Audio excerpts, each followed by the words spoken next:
Ralph Waldo Emerson was a renowned 19th century American essayist, philosopher, lecturer, poet, and a leader of the transcendental philosophical movement. His literature influenced many celebrated writers, including Henry David Thoreau and Walt Whitman. Emerson is most famous for his essays, through which he expresses ideas of freedom, spirituality, individuality, the great ability of humans to have profound realizations, and the relationship between the soul and the surrounding world. Ralph Waldo Emerson traveled widely, giving lectures, and became well known for his publications, essays, and nature. Today, we will read a selection from Ralph Waldo Emerson's essays. First series, Essay 4, entitled Spiritual Laws, in which the philosopher talks about the virtues of humankind with an in-depth description on mannerisms, nature, and our belief in God. Spiritual Laws. Over all things that are agreeable to his nature and genius, the man has the highest right. Everywhere he may take what belongs to his spiritual estate, nor can he take anything else, though all the doors were open, nor can all the force of men hinder him from taking so much. It is vain to attempt to keep a secret from one who has a right to know it. It will tell itself. That mood into which a friend can bring us is his dominion over us. To the thoughts of that state of mind he has a right. All the secrets of that state of mind he can compel. No man can learn what he has not preparation for learning, however near to his eyes is the object. A chemist may tell his most precious secrets to a carpenter, and he shall be never the wiser. The secrets he would not utter to a chemist for an estate. God screens us evermore from premature ideas. Our eyes are holden that we cannot see things that stare us in the face, until the hour arrives when the mind is ripened. Then we behold them, and the time when we saw them not is like a dream. He may see what he maketh. Our dreams are the sequel of our waking knowledge. The visions of the night bear some proportion to the visions of the day. Hideous dreams are exaggerations of the sins of the day.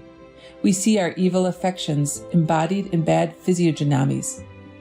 As in dreams, so in the scarcely less fluid events of the world, every man sees himself in colossal, without knowing that it is himself. The good, compared to the evil which he sees, is as his own good to his own evil. Every quality of his mind is magnified in some one acquaintance, and every emotion of his heart in some one. He cleaves to one person and avoids another, according to their likeness or unlikeness to himself, truly seeking himself in his associates, and moreover in his trade and habits and gestures, and comes at last to be faithfully represented by every view you take of his circumstances.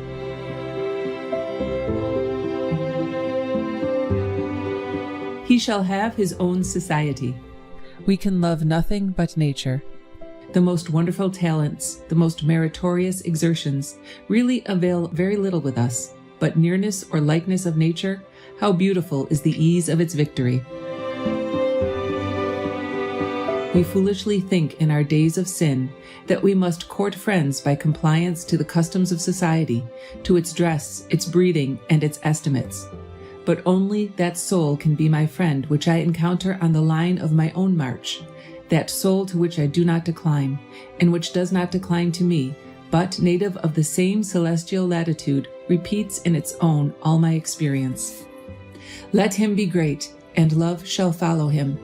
Nothing is more deeply punished than the neglect of the affinities by which alone society should be formed, and the insane levity of choosing associates by others' eyes.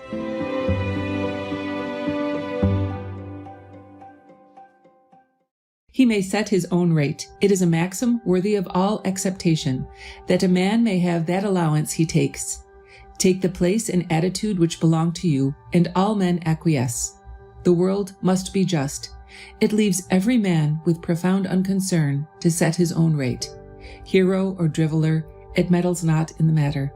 It will certainly accept your own measure of your doing and being, whether you sneak about and deny your own name, or whether you see your work produced to the concave sphere of the heavens, one with the revolution of the stars.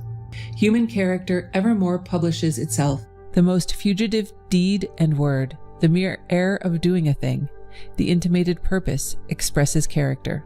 If you act, you show character. If you sit still, if you sleep, you show it. You think because you have spoken nothing when others spoke, and have given no opinion on the times, on the church, on slavery, on marriage, on socialism, on secret societies, on the college, on parties and persons, that your verdict is still expected with curiosity as a reserved wisdom. Far otherwise, your silence answers very loud. You have no oracle to utter, and your fellow men have learned that you cannot help them, for oracles speak. Doth not wisdom cry, and understanding put forth her voice?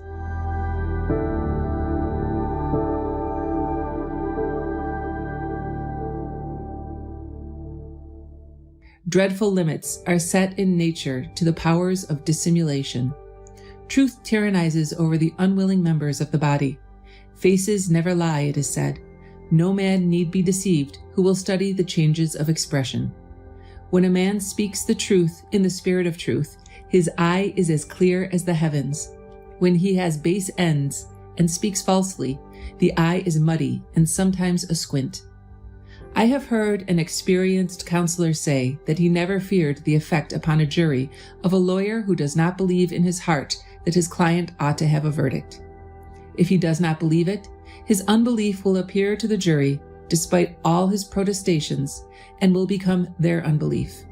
This is that law whereby a work of art, of whatever kind, sets us in the same state of mind wherein the artist was when he made it.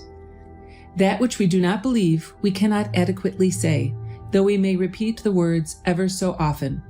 It was this conviction when Swedenborg expressed when he described a group of persons in the spiritual world endeavoring in vain to articulate a proposition which they did not believe, but they could not, though they twisted and folded their lips even to indignation.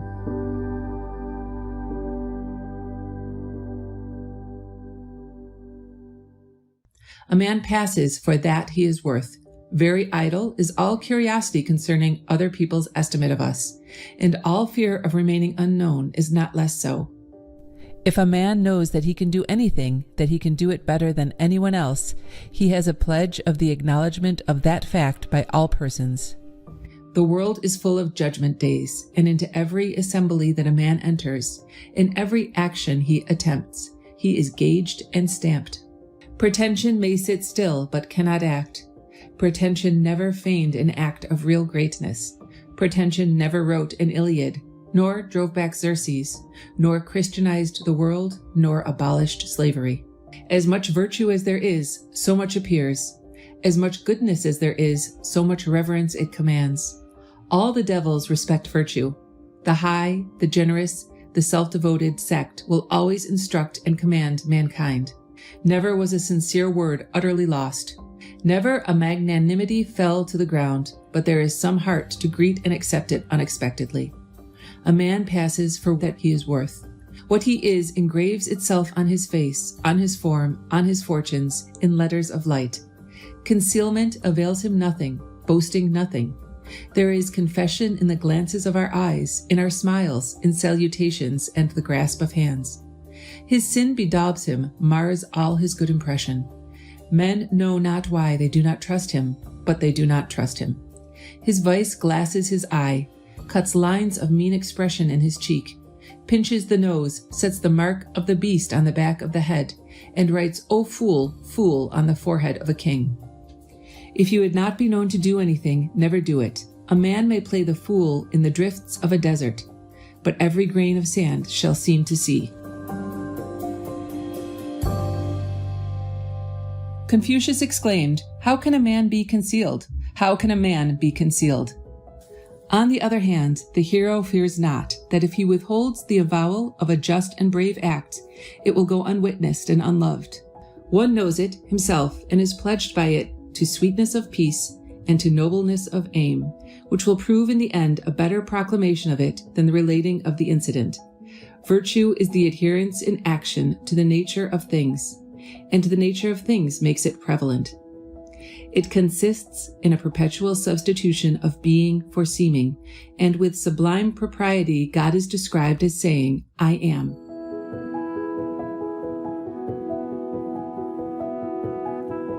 The lesson which these observations convey is be and not seem.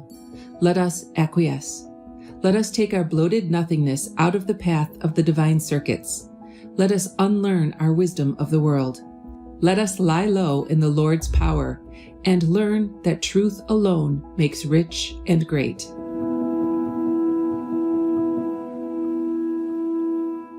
Man's receiving nourishment from vegetation is good and very appropriate, whereas eating meat is quite the opposite. It brings out hot, boiling, red blood.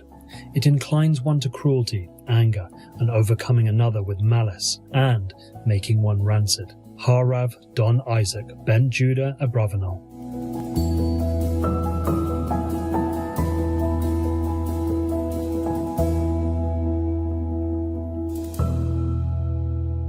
Jubilant viewers, it was wonderful of you to join us for today's Words of Wisdom show entitled Be Rather Than Appear to Be, excerpt from the essay Spiritual Laws by Ralph Waldo Emerson, vegetarian.